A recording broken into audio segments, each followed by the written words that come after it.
Hi, I'm Devin from Careerified. So today's date, as this video is released, is January 30th, 2020.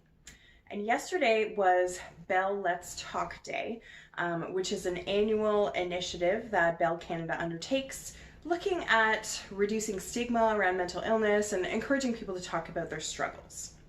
I've put the link below if you want more information for whatever reason you don't know what it is.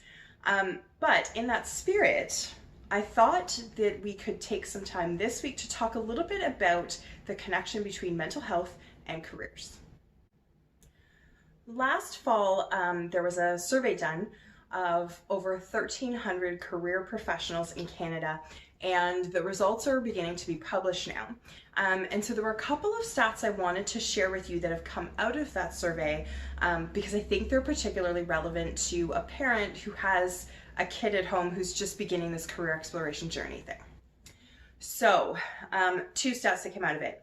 One is that of people who've visited a career development professional, so like a career counselor, career coach, 71.7% of them say, I wish I had understood myself better and chosen a career that is aligned with my values.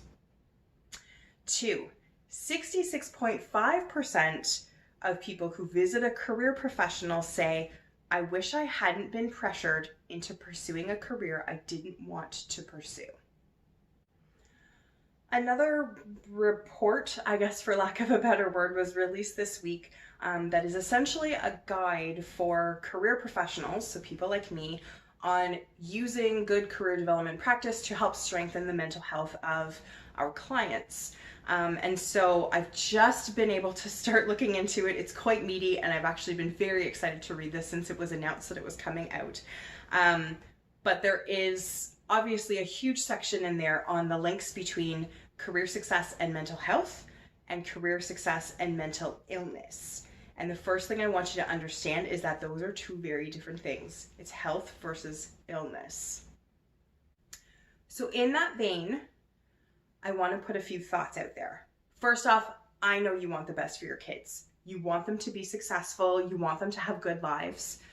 I think too, there's probably an element of you want them to be self-sufficient and not living on your couch when they're 35 years old. I get all of that. But I want you to understand a couple of things, or I want you to consider a couple of questions. How does your language and your attitude about your child's career choices, career ideas, how does that contribute to either their mental health or their mental illness?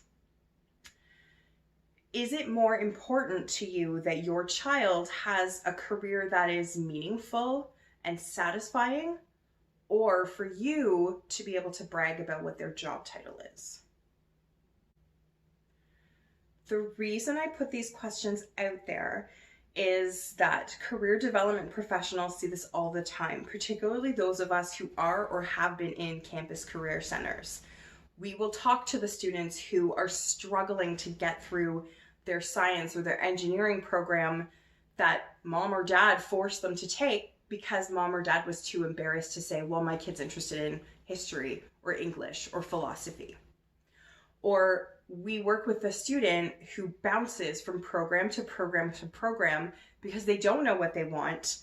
And ultimately we find out that, well, mom and dad weren't really cool with them taking a gap year. And if you dig into that, you'll find in a lot of cases, it's the parental attitude of, I'm too embarrassed to say my kid took a gap year. I would rather say, well, they're studying so-and-so or such and such. So this week's tip really isn't so much of a tip as it's some considerations. I really encourage you to dig into this. Have some honest reflection with yourself and your child over your career attitudes and how that's affecting their career choices. We're in this position where we're talking about the stigma around mental illness and all that kind of stuff. So let's look at the career angle on that. More than anything, I want you to think about, do you want your kid to be the person who goes to the career professional 20 or 30 years from now and says, man, I wish I hadn't let my parents pressure me into following this career path? Because then they're 40 or 50 years old, they have a mortgage, they have a family, they might be helping you as you deal with whatever health issues may come up related to aging. And at that point, it's not like they can just drop everything and start over. So this week's tip is take a look at the connections between mental health and careers and figure out where you want to be contributing to your own child's future. I will hopefully bring you a lighter subject next week. Until then, you take care.